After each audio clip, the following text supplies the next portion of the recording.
At the beginning of the story, we're shown a remote prison built on a deserted island. On this particular day, a group of new prisoners arrives, and among them is a man named Edmond. As soon as he meets the warden, Edmond pleads, "Sir, please help me. I haven't done anything wrong. I've been falsely accused." But the warden calmly replies, "If you were truly guilty, you'd be rotting in some prison inside the country. This place is only for those caught in a web of conspiracy." Then, without warning, the warden beats him mercilessly before locking him inside a dark cell, with nothing but a wooden door and a tiny window. That door only opened once a year on the anniversary of arrival of prisoners, when the warden would come in, just to beat him again. Time passed. Isolated and alone, Edmond's mind began to crumble. On the wall, he once scratched, "God will give me justice," but after 12 long years in that cell, even his faith began to fade. He believed he'd die there, forgotten. But then something unbelievable happened. One day, the floor beneath him started to rise. Confused and terrified, Edmond thought he was witnessing a ghost. Moments later, a man emerged from beneath the ground. It was a fellow prisoner named Abbé, who had been digging a tunnel for the past 5 years from the cell below. By sheer luck, the tunnel led straight into Edmond's room. With excitement, Abbé invited Edmond into his own cell. And for the first time in years, Edmond felt hope. No longer would he have to waste time carving days into the wall with a rock. As soon as Edmond entered Abbé's cell, he was stunned. Unlike the other dark, filthy rooms, this one looked almost like a real bedroom. There were chairs to sit on, shelves full of books, and a calm atmosphere, something Edmond hadn't seen in years. Abbé told him, "If you help me dig the tunnel, I'll teach you everything I know." Edmond didn't hesitate. He had nothing to lose, so he agreed immediately. Just as they were about to begin digging, they heard footsteps echoing in the hallway. Edmond froze in fear. The guards were coming. Panicking, he rushed back to his cell and quickly prepared the garbage bin. Every day, the small hatch in the cell door opened only twice, once for collecting waste, and once to deliver the evening meal. Besides those times, the rest of the day was theirs, and that's when they planned to dig, slowly, quietly, and without getting caught. Later, Abbé took a small piece of his own hair, struck 2 stones together to create a spark, and lit a candle. The flickering flame lit their path as they crawled into the tunnel to begin digging. The space underground was tight, making the job even harder. Abbé estimated that at their current pace, it would take at least 3 more years to reach the outside world. One day, while resting, Edmond found something interesting in one of Abbé's old books. He discovered that Abbé was once a skilled soldier and an expert swordsman. Suddenly, Edmond made up his mind. He told Abbé, "I won't dig anymore unless you teach me how to fight." His heart burned with one goal now: revenge. Abbé agreed, and he began with the basics, saying, "Speed is the greatest strength of a warrior." To show him this, Abbé placed his hand under dripping water and moved it so fast that not a single drop touched him. Then he said, "The day your hands move like this, you'll be ready." From that day on, their routine changed. Abbé would dig while Edmond trained. Later, they made a wooden sword by breaking old planks from the door, and Abbé began teaching Edmond proper fencing techniques. Once fencing practice was done, Edmond would dive into books and study. His days were now filled with learning, training, and digging, a perfect plan for a man waiting for justice. Months passed, and Edmond's swordsmanship improved rapidly. His reflexes were sharper, his movements faster. Eventually, even Abbé admitted, "You're better than me now." One quiet evening, while talking, Edmond learned something that shocked him. Abbé once worked for a wealthy noble family called Stadia. The head of the family had hidden a vast fortune, and Napoleon had imprisoned Abbé to extract the secret of that treasure. Hearing this, Edmond's anger boiled. He too was here because of Napoleon's lies. Meanwhile, their tunnel was almost complete. One day, as they dug deeper, they noticed plant roots, a sign that they were nearing the surface. Excitement rushed through them. Freedom was close. But just as hope lit up their eyes, disaster struck. The ground began to shake. With a loud crash, stones and dirt rained down on them. In seconds, Abbé was buried. Panicked, Edmond dug frantically and pulled him out. But it was bad. A heavy stone had crushed Abbé's chest, his lungs were severely injured, and he was slipping away.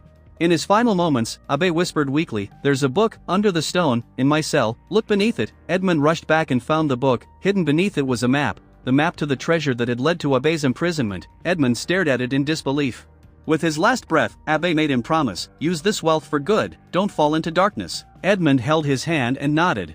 "I promise." Moments later, Abbé was gone. Tears filled Edmond's eyes. He was alone again. Soon, a guard arrived to deliver food. Edmond quickly hid behind the wall. The guard knocked, called out, but got no reply. When he stepped inside and found Abbé's lifeless body, he panicked and ran to alert the others. Edmond hurried to hide the tunnel's opening and returned to his room, waiting. Minutes later, several guards came back. They placed Abbé's body in a sack, ready to dispose of it. Because the prison was on an isolated island, the dead were simply thrown into the sea. As the guards left, Edmond stared at the body bag, and a dangerous idea sparked in his mind: he would switch places with the corpse. He moved quickly, the clock was ticking. While Edmond lay hidden inside the body bag, a guard arrived at his cell with food. He knocked several times, but when no one responded, he grew suspicious and unlocked the door. Inside, to his horror, he found Abbé's dead body, not Edmond. Panicked, he ran off to alert the warden. That day, a storm was raging outside, fierce winds howled, and giant waves slammed against the rocks. The noise made it almost impossible to hear anything clearly. As the guard tried shouting over the storm, the warden leaned in to listen. And in that exact moment Edmond made his move. With one swift motion, he snatched the warden's keys from his belt, but in the struggle, the warden lost his balance and fell into the raging sea. Without wasting a second, Edmond unlocked his restraints and dove into the water. As he swam upward, he looked back. Years of pain and rage boiled inside him. He grabbed the warden and held him underwater. The man struggled, but Edmond didn't stop until it was over. Justice, finally, was served. Then, without looking back, Edmond swam into the dark sea, free but not safe. When he opened his eyes the next morning, he found himself on a strange island. He had no idea how he survived, but freedom didn't last long. A group of pirates stood around him, watching curiously. Edmond feared the worst. Their leader, Luigi, stepped forward and offered him a chance, not mercy, but a test. He told Edmond, "Fight my traitor, Jacob, and if he wins, he rejoins us, but you die. But if you win, I'll let you live." The fight began. Jacob was fast, ruthless, and skilled with a sword, but Edmond had been trained by Abbé. He blocked every move, countered every strike. Jacob couldn't even land a blow. Then, with one quick attack, Edmond knocked him down and pointed the sword at his chest. But instead of finishing him, Edmond turned to Luigi and said, "We're both useful. You need strong men, right? Why waste us?" Impressed by Edmond's skills and his mercy, Luigi laughed and spared them both. Later, aboard the pirate ship, Edmond shared his entire story with the captain. Moved by the tale, Luigi gave him his blessing: "Go and finish what you started." And with that, Edmond set sail, not just as a free man, but as someone reborn, a man with purpose, a man with a plan, and a man out for revenge. As the boat sailed away from the prison island, Jacob, now saved by Edmond, turned to him and said, "You spared my life. I owe you everything. I'm with you now, whatever your mission is." Edmond nodded, but he had something personal to take care of first. He asked Jacob to arrange a boat and wait for him. Then silently, under the cover of night, Edmond returned to his old master's house. But what he found shattered him. Everything had changed. His master didn't even recognize him. And soon, Edmond learned the heartbreaking truth: his father had died, unable to bear the pain of Edmond's arrest. That wasn't the worst part. He found out that it was his best friend Montague who had betrayed him, and what cut deepest of all, Montague had married Mercedes, the woman Edmond once loved. The next morning, Edmond and Jacob set sail for the treasure mentioned in the map Abbé had left behind. They searched the island from one end to the other, but found nothing. Then Edmond had a realization: maybe the treasure wasn't buried on land. He dived into a nearby underground pond near the location marked on the map, and there it was. Several ancient chests lay hidden beneath the surface. When Edmond opened one of them, it shimmered with pure gold. Jacob shouted with joy, stuffing as much as he could into the boat. But the treasure was too vast to carry on a small boat. They needed a large ship. Yet for Edmond, this wasn't about the gold. His heart still burned with revenge. With part of the treasure, he bought a grand, luxurious mansion and returned to society under a new identity, posing as a powerful nobleman from France. He began hosting elegant parties and soon became the talk of the elite. Behind this lavish lifestyle, Edmond had only one goal: to get close to Montague. At one of these gatherings, Montague appeared, but left without speaking a word. Edmond also learned that Mercedes, now Montague's wife, was far from happy. Montague had drowned himself in gambling, alcohol, and lust, losing his wealth, and now, the banks refused to give him more credit. Edmond had secretly pulled strings to make sure of that. Then Jacob brought Edmond new information: Montague had a son, Albert.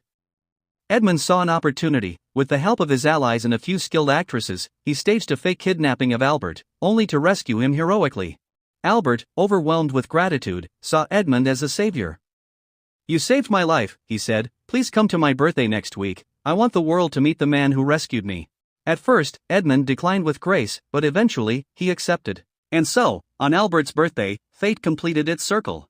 At the party, Albert brought his father to meet the mysterious nobleman who saved his life. And after 13 long years, Edmond and Montague stood face to face. Edmond's appearance had changed so much that Montague didn't recognize him, but as soon as Mercedes saw him, she felt something familiar. She couldn't figure out who he was at first, but then, when Edmond ran his hand through his hair in his old unique style, she immediately realized it was Edmond. Meanwhile, Edmond already knew that Montague needed money, so he started talking loudly at the party about his wealth, saying that he had a lot of gold and that tomorrow, 100 kilograms of gold would be delivered to his home. He also mentioned that Sir Wilfrid should make sure there are no issues with the police. Wilfrid, a corrupt magistrate with full control over the local police, was listening carefully. After hearing Edmond, Wilfrid and Montague secretly made a plan to steal the treasure before it arrived. Montague even said that he knew a man who could help them in the theft. What they didn't know was that Edmond had deliberately brought all three people who once betrayed him together again. After the party ended, Mercedes quietly sat in Edmond's car. With tears in her eyes, she told him how Montague had lied to her, saying that Edmond was hanged, he had betrayed her and forced her into marriage. Hearing this, Edmond got emotional but asked her to go back for now, as he didn't want his revenge plan to be ruined. The next day, the gold was stolen, just as Edmond had expected. The man behind the robbery was Montague's friend, another person on Edmond's revenge list. While the thieves were busy loading the gold, Edmond's guards arrived and surrounded them. The man tried to escape, but Edmond stepped in front of him. The man was shocked to see him. As he tried to fight back, Edmond threw a rope around his neck and overpowered him. Before killing him, Edmond revealed his true identity. He wanted the man to know exactly why he was dying. After this, Edmond turned his focus to the next person on his list, Magistrate Wilfrid. Years ago, this same Magistrate Wilfrid had framed Edmond in the case of Napoleon's letter. In truth, Wilfrid's own father was a supporter of Napoleon, but to gain power, Wilfrid had killed him and blamed Edmond for it. Now, years later, Edmond cleverly brought this truth out during a conversation. Wilfrid admitted everything, thinking Edmond had no proof. But what he didn't know was that the police were already hiding in the room and had heard everything. They immediately arrested Wilfrid. On the other side, Montague, now completely broke, was planning to escape, but Mercedes refused to go with him. She told him the biggest truth, that Albert was not his son, but Edmond's. She revealed that she was already pregnant when Edmond was arrested, and only married Montague because she had no other choice. Montague was shocked and furious but had no power left. He rushed to the fort where they had hidden the stolen treasure, only to find sand inside the chests. In the last box, there was only a single chess piece, the same one Montague had once given to Edmond. At that moment, Edmond arrived. Montague finally realized who the nobleman truly was. In a fit of rage, Montague attacked with his sword, but Edmond quickly disarmed him and pinned him to the wall. Just as Edmond was about to strike the final blow, Albert stepped in, saying, "I won't let my father die like this." Montague took this opportunity to secretly load a pistol. At the same time, Mercedes arrived and confirmed to Edmond that Albert was indeed his son. Just as Montague aimed his gun at Edmond, Jacopo threw a knife at him. The shot missed and accidentally hit Mercedes in the hand. In the chaos, Montague escaped, Edmond followed him, and after a chase, Montague attacked fiercely, knocking Edmond's sword away. It looked like Montague would win, but Edmond managed to bring him down and delivered the final blow. With last blow, Montague died on the spot. Now that his revenge was complete, Edmond took his wife and son to the same prison where he had spent 13 painful years. There, he remembered his teacher, the wise abbé. He silently thanked him and, as a tribute, bought the entire island so that no one else would have to suffer like he did. If you like this video, don't forget to like, subscribe to the channel, and we'll meet in the next one.